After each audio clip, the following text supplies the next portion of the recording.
Hi, this is Jasmine. In today's lesson, I'll be guiding you through today's concepts step by step. The guided visuals and animations you'll see are designed to help you connect deeply and to understand twin flame journey energy. So take a deep breath and let's get started. Welcome to Meeting and Activation. The goal today is to understand rapid bonding and the honeymoon surge. Tell true green flags from karmic red flags. Normalize the intensity and set clear pacing and boundaries to avoid enmeshment. We'll close with pre-conversation breathing rituals and a brief energy clearing practice. When a meeting happens, recognition dynamics. So early recognition often feels like home. Fast rapport, deep talk, endless late-night conversation, ease of disclosure, and a sense of being seen and mirrored.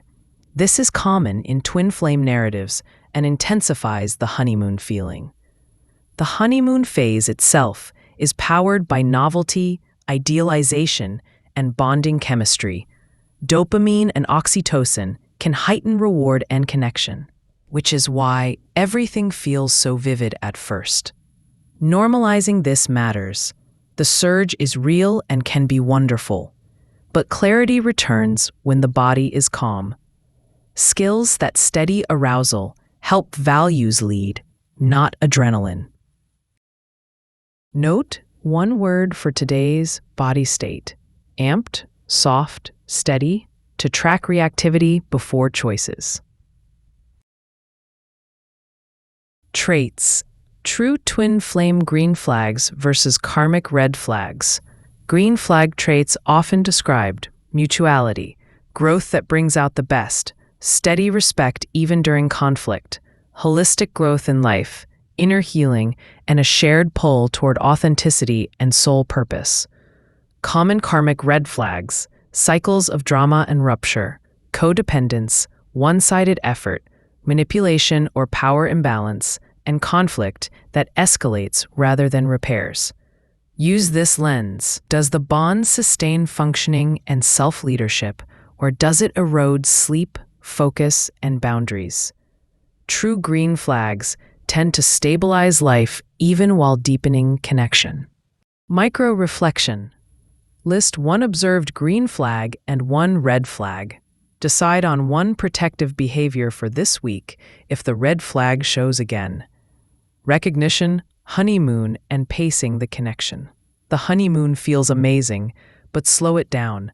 Choose a comfortable rhythm for time together, texting, and physical closeness, so excitement doesn't outrun what's healthy.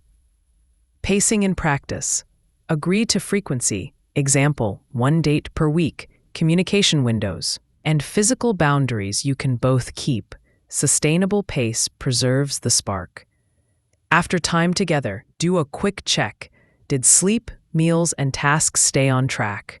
If not, slow the pace a bit. So remember, right after meeting, the connection can feel bright and effortless, like a door opening to a room that already feels familiar. That's beautiful. And it's also the moment to choose a rhythm that lets the spark grow without burning out. Think of it like music. The song needs tempo, not a sprint. Here's the simple idea. Enjoy the honeymoon and slow it down on purpose. Pick a pace for 3 things: time together, texting, and physical closeness that feels good in the body and fits real life, not just the excitement of the moment.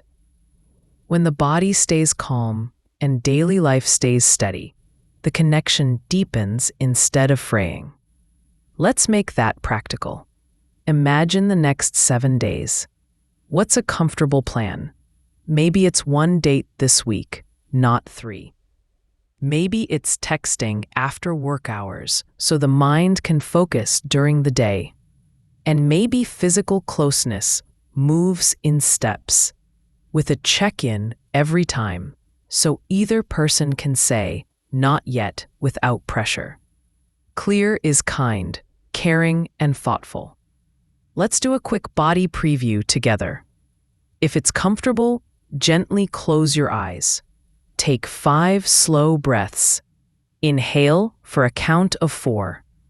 Exhale for a count of 6.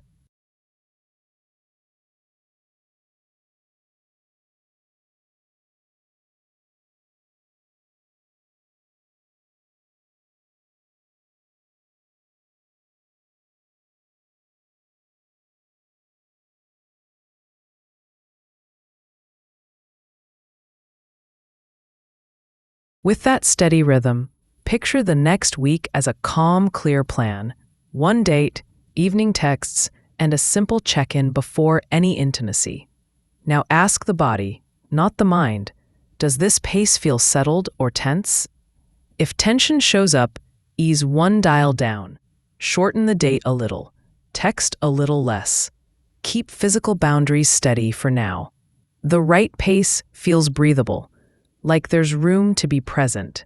As this rhythm settles, notice the shift. Life still feels like it belongs to the self. The day has shape. Priorities hold. This is the sign of healthy pacing. The story doesn't hinge on someone else's replies. It moves because of grounded choices. In this version, the self is the author and the lead, growing, creating, and succeeding as an individual, while letting connection add warmth rather than take the wheel. Here's a ready-to-use line for the next conversation. I'm excited, and I stay present when we go slower. How about one date a week and evening texts? And for physical pace, let's check in each time. Either of us can say, not yet, without pressure. Say it once out loud now. Hearing the words makes them easier to use later. After each time together, do a 2-minute check. 3 questions.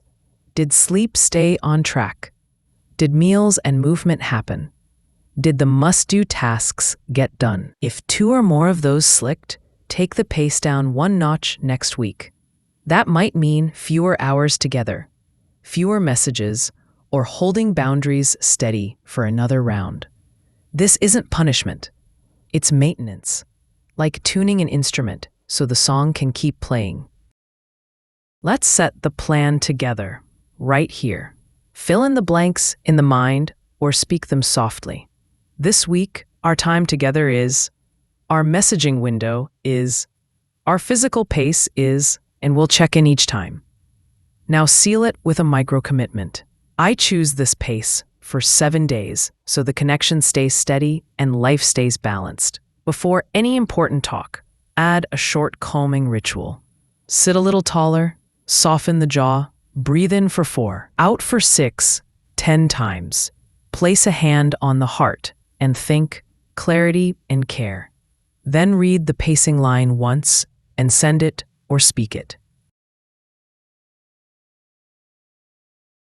A calmer body makes kinder agreements. There's one more step: review and adjust. At the end of the week, look back for 2 minutes. What felt easy? What felt rushed? Change just one setting for the next week and try again. That's how pacing becomes natural. Small changes, tested in real life and carried forward. So the recipe is simple. Enjoy the glow, choose a rhythm, check the basics, adjust 1 notch when needed, and use plain, kind language. When the pace fits the capacity, excitement turns into something sustainable. That's how the spark keeps breathing. Boundaries and early conflict resolution. Boundaries keep intimacy safe. Lead with soft startups. When X happened, I felt Y. Can we try Z? This reduces defensiveness and sets up collaboration. Repair attempts matter. Small bids like, can we restart? Or accountability lines. That was unfair. Let me back up. De-escalate and protect the bond. Timeout protocol. If either gets flooded, say, I need 20 minutes. I'll be back at 6:40. Then resume with a soft start. Agreements like this prevent spirals. Conflict mini drill. Write a soft start for a recent irritation and 1 repair line you'll use this week. Rehearse once out loud. Pre-conversation regulation micro rituals. Use a 2 to 3 minute breath ritual before meaningful talks. Inhale 4 seconds, exhale 6 seconds for 10 to 15 cycles. Slow breathing increases calming nervous system activity and heart rhythm flexibility, supporting empathy and clear language. Add an intention gesture, hand on heart, silently name clarity and care to cue focus and lower performance anxiety. Then, read the pacing boundary script once, calmly. Regulated bodies make better agreements. Guided breath. Right now, sit tall, relax jaw, inhale 4, exhale 6. 5 cycles. Notice a 5 to 10% drop in activation.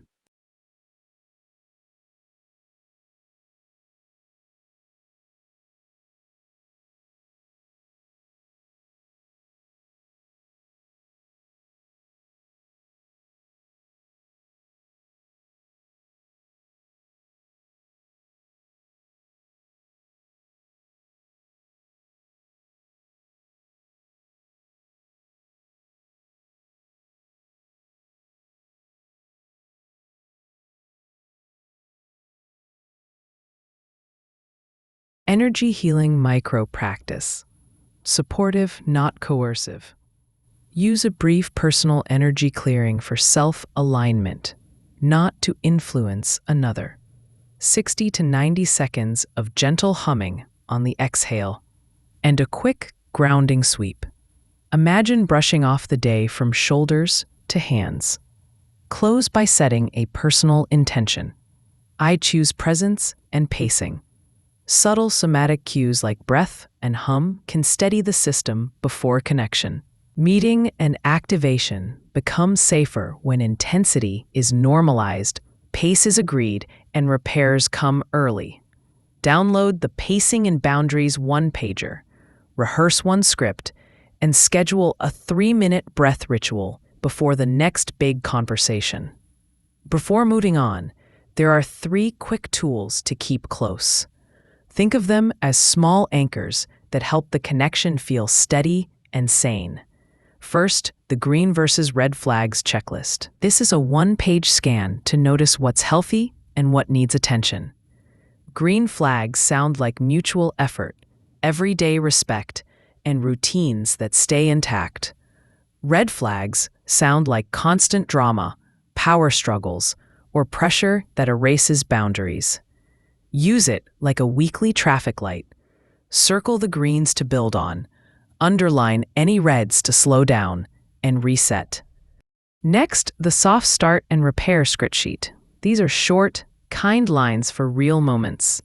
A soft start sounds like, when X happened, I felt Y. Can we try Z?